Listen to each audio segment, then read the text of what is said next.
Hello বন্ধুরা বন্ধুরা যারা আপনারা মহাকাল তান্ত্রিক চ্যানেলে যুক্ত আছেন, আমি তাদের উদ্দেশ্যে একটি কথা একবার না বারবার বলবো। আপনারা অনলাইনে কোনো তান্ত্রিকের সাথে অর্থ দিয়ে লেনদেন করবেন না। যে কোনো কার্য নিজেই করুন। বিনা সাধনে কেউ কখনো লালন হতে পারে না। সাধনে সিদ্ধি লাভ করে তবেই লালন হতে হয়। আজকে স্ক্রিনে লক্ষ্য করুন একটি নকশা। এই নকশার মাধ্যমে আপনারা ছেলে মেয়েকে, স্ত্রী স্বামীকে করলে ছেলে, মানে এ টু জেড আপনারা যে কোনো ব্যক্তিকে বাধ্য করতে পারবেন। তবে জায়েজ মোতাবেক, নাজায়েজ মোতাবেক একবারেই প্রযোজ্য না। আপনি মুসলিম ছেলেটি হিন্দু চলবে না, আপনি হিন্দু মেয়েটি মুসলিম চলবে না। কারো মেয়েকে কারো বধূকে পটিয়ে আনা এটা সম্ভব না। জায়েজ মোতাবেক এই কার্যটি 100% প্রযোজ্য। তো লক্ষ্য করুন স্ক্রিনে এই নকশাটি। আপনারা পাক পবিত্র হয়ে আসনে ধূপদীপ জ্বালিয়ে নিয়ে সেলাইবিহীন বস্ত্র পরে এক মনে, যাতে আপনার কানে কোনো ব্যাকগ্রাউন্ড আওয়াজ না আসে, এদিকে লক্ষ্য করে আপনারা এই নকশাটিকে তৈরি করবেন কুমকুম গ্রোচনা ও কস্তরী কালি দিয়ে।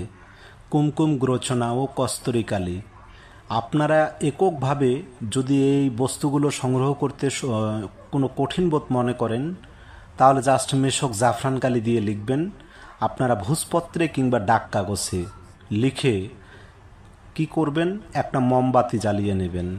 সেলাইবিহীন বস্ত্র পরে শনিবার কিংবা মঙ্গলবার আপনারা আসনে বসবেন, একটি আসনে বসবেন। সর্বপ্রথম 2 রাকাত, ইসলাম ধর্মের লোক হইলে সর্বপ্রথম 2 রাকাত নফল নামাজ আদায় করবেন।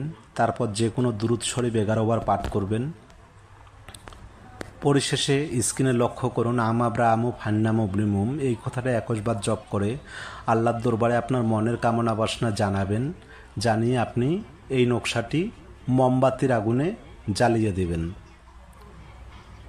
জাস্ট এতটুকুই। নিচে এই জায়গায় মেয়ের নাম, এই জায়গায় মেয়ের মায়ের নাম। আপনি মেয়ে হয়ে করলে এই জায়গায় ছেলের নাম, এই জায়গায় ছেলের মায়ের নাম। জাস্ট এতটুকুই। ছেলে হয়ে থাকলে আপনি সর্বপ্রথম ঈশ্বরের নাম স্মরণ করবেন। করার পর ওং বিজয় সুন্দরীং কিলিং এই কথাটি জপ করবেন 21 বার।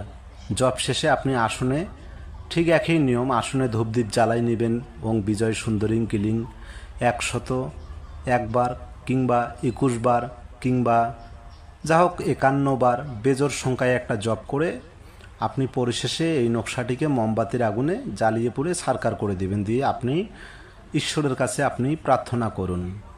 তো বন্ধুরা, প্রয়োজনে আপনারা ইমো নাম্বারে কথা বলুন এ টু জেড যে কোনো বিষয় নিয়ে। তো আজ এ পর্যন্তই। সকলেই ভালো থাকবেন, সুস্থ থাকবেন। কী ধরনের বিদ্যার আপনাদের প্রয়োজন আমাকে কমেন্টে জানিয়ে দেবেন। সকলে ভালো থাকবেন, সুস্থ থাকবেন। ধন্যবাদ।